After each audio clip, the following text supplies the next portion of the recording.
ఈవిడతో మీకు ఏంటి ప్రాబ్లం? ఈవిడతో ఏంటి ప్రాబ్లం? మీరు చెప్పిన రీజన్ అయితే బాలేదు. ఆవిడ మిమ్మల్ని బాగా చూసుకోవట్లేదా, సరిగా వండి పెట్టట్లేదా? లేదు మేడం, మొత్తం బాగానే ఉంటుంది. మనం రియల్లీ నిజంగా చెప్తున్నాం కదా, we are questioning the wrong person. అక్కడ ఫాదర్ రోల్లో ఉండి 20 years పాటు పిల్లల్ని దగ్గరుండి పెంచినటువంటి ఒక వ్యక్తి ఈరోజు అతనికి ఏం ప్రాబ్లం వచ్చిందని చెప్పి ఈరోజు ఇలాగ సైడ్ ట్రాక్ అయ్యాడు. మీరు ఎందుకండి పెళ్లి చేసుకోలేదు? ఇంకో పెళ్లి బిడ్డలు 2 ఉన్నారు. మరి ఆ బిడ్డలకి ఏం న్యాయం చేస్తున్నారండి మీరు? నాకు నిజంగా ఒక డౌట్ ఏంటో తెలుసా, ఆ అమ్మాయి మీ కూతురేనా? పెద్ద అమ్మాయి? నేను ఆలోచించేది కూతురు మంచిదే కదా సార్. ఏం మంచండి? అల్లునికి ఇద్దరికి కట్టబడడం మంచిదా? మీ స్నేహితులు బంధువులు ఎవరినైనా కూడా ఈ ఐడియాని సమర్థిస్తారా? కాదమ్మా, మీ సిస్టరు నువ్వంటే ప్రాణంగా ఉంది, నువ్వు ఒక తల్లిలాగా కౌన్సిలింగ్ ఇవ్వచ్చు కదా కాదు కదా. అమ్మాయికి అసలు తెలియట్లా స్టిల్ ఇప్పటికీ కూడా.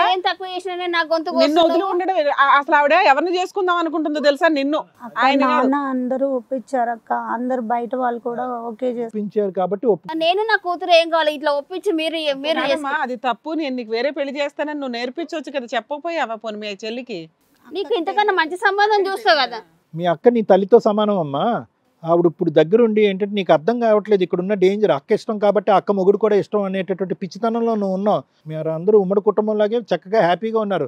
నీకు చక్కటి సంబంధం తీసుకొచ్చిన తర్వాత, నీకు నచ్చినటువంటి వ్యక్తిని తీసుకొచ్చిన తర్వాత చక్కగా సాగరంపుతుంది మీ అక్క. ఏంటి నీకు భయము? భయం ఏం లేదు, అక్క అయితే అమ్మలాగా చూసుకుంటా. అమ్మ గొంతు కోస్తున్నావు ఇక్కడ నువ్వు. నీకు అర్థం కావట్లేదు. అక్కతో ఉండిపోవాలి, అమ్మా నాన్నతో ఉండిపోవాలంటే కుదరదు కదా. అమ్మా నాన్న బాగా చూసుకుంటారు, అలానే వాళ్ళతో ఉండిపోతామా? పెళ్లి చేసుకుని వేరే కుటుంబానికి వెళ్ళాలిగా. ఇవి కూడా అంతే. నీకు ఏదైనా కష్టం వస్తే మీ అక్క వస్తుంది, అర్థమవుతుంది. అక్కకి ఏదైనా కష్టం రాకుండా చూసుకోవాల్సింది పోయి నువ్వే పెద్ద కష్టం అయ్యావు ఇక్కడ.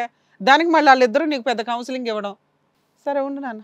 ఇది కథ కాదు జీవితం ప్రోగ్రామ్ని అందరికంటే ఒకరోజు ముందుగా చూడాలి అనుకుంటే హిట్ టీవీ యాప్ని డౌన్లోడ్ చేసుకోండి. ఇందులో మీరు మెచ్చే, మీకు నచ్చే కంటెంట్ సిద్ధంగా ఉంది. అసలు ఇలాంటి వాళ్ళకి వాళ్ళు చెప్పేటటువంటి సమాధానాలకి పిచ్చెక్కిపోతుంది ఏంటో. సార్ మేడం విన్నారు కదా సార్, మీరేమంటారు? మేడం ఇక్కడ సింపుల్ ఏంటంటే team A versus team B madam. ఇక్కడ ఇందాక మనం వచ్చి వీళ్ళు రాకముందు మనం ఏమన్నా ఉంటే కనుక పూర్ణిమ ఒక సైడ్ ఉంది, రవలిని, సంతోషుని, నాగేశ్వరరావు గారి తండ్రి, బావ, రవలి ఒక సైడ్ ఉన్నారని కానీ కాదు. ఇది ఈ ఇద్దరు ఆడపిల్లలు ఒక సైడు, ఈ ఇద్దరు మగవాళ్ళు ఒక సైడు. ఎందుకంటే కనుక ఆ అమ్మాయి యొక్క ఇన్నెసెన్స్, ఈ అమ్మాయి యొక్క మంచితనాన్ని ఇద్దరు మగాళ్ళు క్యాష్ చేసుకుంటున్నారని పచ్చిగా చెప్పాలి. ఈరోజు నాకు చాలా బాధగా ఉంది. ఎందుకు అంటే కనుక నాగేశ్వరరావు గారు అంటే 20 years 10 years ఓల్డ్ బేబీని, ఇంకొక 8 year old అమ్మాయిని, ఒక 10 సంవత్సరాల ఆడపిల్లని, 8 సంవత్సరాలు. ఎందుకంటే ఒక మగాడు భార్య లేకుండా ఇద్దరు కొడుకుల్ని పెంచడం కానీ ఒక కొడుకుని పెంచడం ఒక ఎత్తు, ఇద్దరు వయసు వచ్చినటువంటి ఆడపిల్లల్ని పెంచడం చాలా పెద్ద కష్టం. ఒక ఆడదాని యొక్క సహాయం లేకుండా నిజంగా చాలా గొప్ప త్యాగం. వేరే ఆడదాన్ని తీసుకొస్తే కనుక ఈ ఇద్దరు ఆడపిల్లల్ని ఎంత రాచి రంపాలు పెడతారో అనేటటువంటి భయంతో చాలా రేరెస్ట్ ఆఫ్ రేర్ పాసిబిలిటీ ఒక గొప్ప మంచితనాన్ని ఒక దేవుడి స్థాయిలో, ఇందాక రమ్య మేడం చెప్పినట్టుగా ఆ స్థాయిలో మిమ్మల్ని నిలబెట్టాం మీరు రాకముందు. ఎప్పుడైతే సెకండ్ హాఫ్లో పూర్ణిమ వచ్చి ఏమండి ఎక్కడితో కాదు కదా, మా నాన్నే ప్రధానమైనటువంటి సూత్రధారి, ఈరోజు నా పక్కన నా చెల్లెలు అనేటటువంటి రూపంలో ఒక సవతిని కూర్చోపెట్టేటటువంటి గొప్ప కార్యక్రమం చేసేది కూడా మా నాన్నే అని చెప్పేటప్పటికి మా తలలు బాదుకుని ఇదేం కరమరా దేవుడా అని అనుకున్నాం. అంటే 20 years పాటు వీళ్ళిద్దరిని ఇంత చక్కగా పెంచినటువంటి మీరు చేసినటువంటి ఒక త్యాగం ఈరోజు బూడిదపాలైంది. అర్థమైందండి? బూడిదపాలైంది, వేస్ట్ అనమాట. మీరిద్దరూ ఇంత కష్టపడి ఒక సరిగ్గా కళ్ళు కనిపించినటువంటి ఒక అమ్మాయిని, మీ పెద్ద కూతుర్ని మీరు ఏదైతే కనుక 2 భుజాల మీద పెట్టుకుని పెంచుకున్నారో అదంతా కూడా శుద్ధ దండగ. లోకం ఈ 20 సంవత్సరాలు నాగేశ్వరరావు ఇంత త్యాగం చేశారని ఎవ్వరు మాట్లాడరండి. అందరూ ఏమంటారంటే నాగేశ్వరరావు అవకాశవాది, డబ్బుల గురించి ఆలోచించే వ్యక్తి, పెద్ద కూతురు గొంతు కోసాడు, చిన్న అమ్మాయి యొక్క అమాయకత్వాన్ని క్యాష్ చేసుకుని డబ్బులు మిగులుతాయనేటటువంటి ఉద్దేశంతో సొంత అల్లుడికి పెద్ద అల్లుడికి ఇచ్చి ఇద్దరిని చేశాడు అని చెప్పి చీతూ అని ఉమ్మేస్తారు. ఇది 4 గోళ్ల మధ్య ఉంది కాబట్టి ఈరోజు మనం ఇలా కూర్చుని మాట్లాడుకుంటున్నాం. ఇదే కానీ ఈ గుట్టు 4 గోళ్ల మధ్యకి వెళ్ళి మీ నలుగురు స్నేహితులకి, మీ నలుగురు బంధువులకి వెళ్తే కనుక అసలు ఈరోజు ఇది కథ కాదు జీవితం వేదిక కూడా అనవసరం. చీతూ అని ఉమ్మేస్తారు. నాగేశ్వరరావు నీకు బుద్ధి ఉందా, బుద్ధి గడ్డి తిందా అని అంటారు. ఎవరిని ఈ ముగ్గురితో మాట్లాడటం ఒక ఎత్తు, కేవలం మీతో మాట్లాడటం ఒక ఎత్తు. వాళ్ళిద్దరిది లైన్ క్లియర్.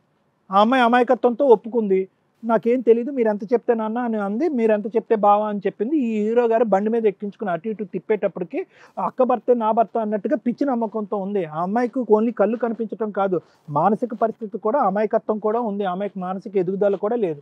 నాగేశ్వర గారు ఒకటి, ఏదన్నా ఒక మంచి కారణం చేత ఈరోజు మీరు ముందుకు వచ్చారు అంటే కనుక, నా రెండో బిడ్డ ఒక అవయవ లోపంతో ఉంది, కళ్ళు సరిగ్గా కనిపించట్లేదు, అమాయకురాలు, మానసిక ఎదుగుదల లేదు కాబట్టి వచ్చేటటువంటి వాడు ఎలా చూసుకుంటాడు అనేటటువంటి అభద్రతతో మీరు ముందుకు వచ్చి ఉంటారు. నేను కాదనట్లేదు, అదొకటే ఉద్దేశం మీకు ఉంది అని అనిపిస్తుంది.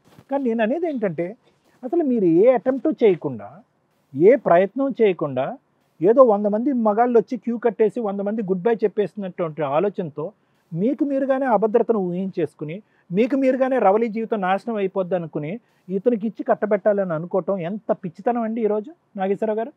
మీరు ఇంకా కొద్దిగా ఆలోచన ఉంటే కనుక ఆ అమ్మాయి మానసిక పరిస్థితిని ఇంప్రూవ్ చేయండి. ఆ అమ్మాయి చూపు ఇంకా పూర్తిగా మందగించకుండా ఏమైనా చూపులో పరివర్తన వస్తుందేమో అని చెప్పి చాలా చక్కటి ట్రీట్మెంట్లు ఉన్నాయి. ఆ ట్రీట్మెంట్లకు ముందుకు రండి. ఆ ట్రీట్మెంట్కి ఏమైనా సహాయ సహకారాలు కావాలంటే మేము అందరం ముందు వస్తాం. నాకు తెలిసినటువంటి ఏదైనా వైద్యం చేయిద్దాం, ఆ అమ్మాయికి ముందు మంచిగా చేద్దాం. అప్పుడు చక్కటి మొగుడు వస్తాడు. ఈ విషయాలన్నీ కూడా బాగా తెలిసినటువంటి వ్యక్తి, దగ్గర నుంచి పసిగట్టినటువంటి వ్యక్తి ఎవరన్నా ఉన్నారు అంటే ఇక్కడ గుంటనక్క తెలివితేటలు ఉపయోగించేటటువంటి సంతోష్. ఇక్కడ అందరికీ తెలుసు, పిల్లంకి ఏమీ, ఆ అమ్మాయి భార్యకి ఏమీ తెలీదు. ఈ అమ్మాయికి తెలిసింది ఏంటంటే అన్నం వండటం, అన్నం తినటం, మొగుడిని పొగట్టడం, ఇవి తప్ప ఆవిడకి ఏమీ తెలియదు. ఇక్కడికి అతను స్టేజ్ ఎక్కేంత వరకు కూడా దేవుడండి దేవుడండి దేవుడండి దేవుడండి అని పాట పాడుతుంది. ఏం దేవుడు, ఏం రాముడు, ఏమి మనిషి. అతనేమో వచ్చి ఓకే నాగేశ్వరరావు గారు ఏంటంటే ఓకే ఈ లోపం ఉంది కాబట్టి ఎవరన్నా వస్తే కనుక బిడ్డని హింస పెడతారు, బాధ పెడతారు అనేటటువంటి ఒక ఉద్దేశంతో అతను పక్కదో పట్టాడు. నువ్వేమొచ్చి అమాయకురాలివి, భర్త మంచోడే మంచోడే మంచోడే అని చెప్పి ఇప్పటికే అంటున్నావు. రవలికి అసలు లోకజ్ఞానమే తెలియదు. ఆ అమ్మాయికి కళ్ళు సరిగ్గా కనిపించకపోవడంతో పాటు ఆలోచన కూడా భగవంతుడు పూర్తి స్థాయిలో ఇవ్వలేదు. ఆ అమ్మాయి దురదృష్టవంతురాలు.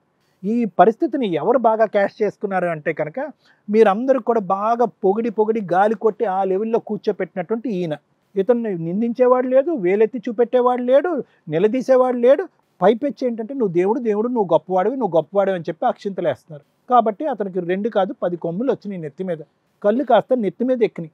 నా తండ్రి ఇలా ఆలోచిస్తాడని మేము అమ్మ, మీ తండ్రి ఆలోచన వెనకాతలో ఉన్న ఒక్క ఆవగింజంత కారణం నేను చెప్పా.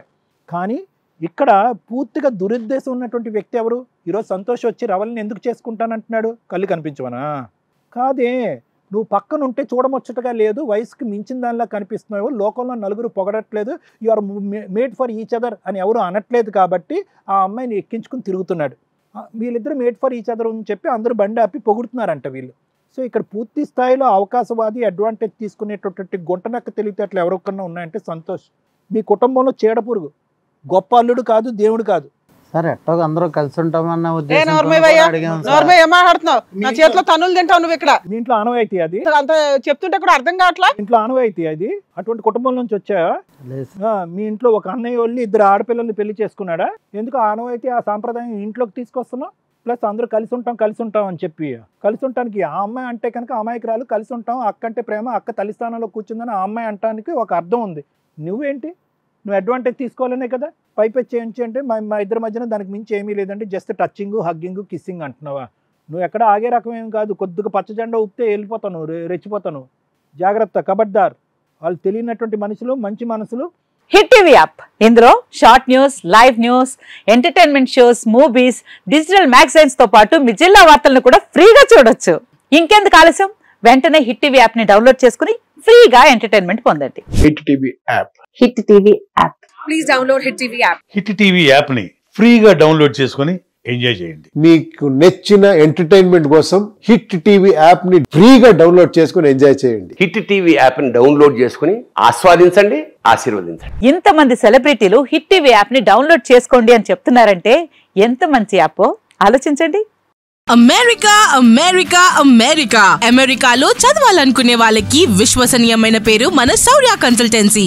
UK లో 1 year masters, UK లో 1 year masters, 2 years work permit up to 5 years visa. Contact Saurya Consultancy.